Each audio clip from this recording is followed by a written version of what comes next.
November 28 വിശുദ്ധ Stephen ജൂനിയറും കൂട്ടരും രക്തസാക്ഷികളിൽ മുഖ്യനായ Stephen 714 കോൺസ്റ്റാന്റിനോപ്പിളിൽ ജനിച്ചു.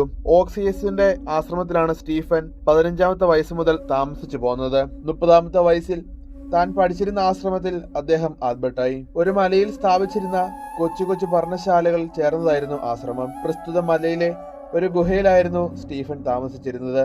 ആട്ടിൻതോലായിരുന്നു അദ്ദേഹത്തിന്റെ ഉടുപ്പ്. ഒരു ഇരുമ്പ് പട്ടയായിരുന്നു അരക്കെട്ട്. അക്കാലത്ത് കോൺസ്റ്റന്റൈൻ അഞ്ചാമൻ വിശുദ്ധരുടെ പ്രതിമകൾക്കെതിരായ സമരം ആരംഭിച്ചത്. 754 കുറെ മിത്രന്മാരെ വിളിച്ചുകൂട്ടി പ്രതിമാബന്ധനം വിഗ്രഹാരാധനയാണെന്ന് പാസാക്കി. ഇത് സ്റ്റീഫനെ കൊണ്ട് അംഗീകരിപ്പിക്കാൻ കലിസ്റ്റസ് എന്നൊരു ഉദ്യോഗസ്ഥനെ സൈന്യത്തോടു കൂടി രാജാവ് അയച്ചു. ഭീഷണികളും തർക്കങ്ങളും സ്റ്റീഫനെ മാനസാന്തരപ്പെടുത്തുന്നില്ലെന്ന് കണ്ടപ്പോൾ ശിരച്ഛേദം ചെയ്യാൻ കൽപ്പനയുണ്ടായി. കൂടെ 764 ബാസിൻ, പീറ്റർ, ആൻഡ്രൂ തുടങ്ങിയ 300 സന്യാസിമാരെയും വധിച്ചു.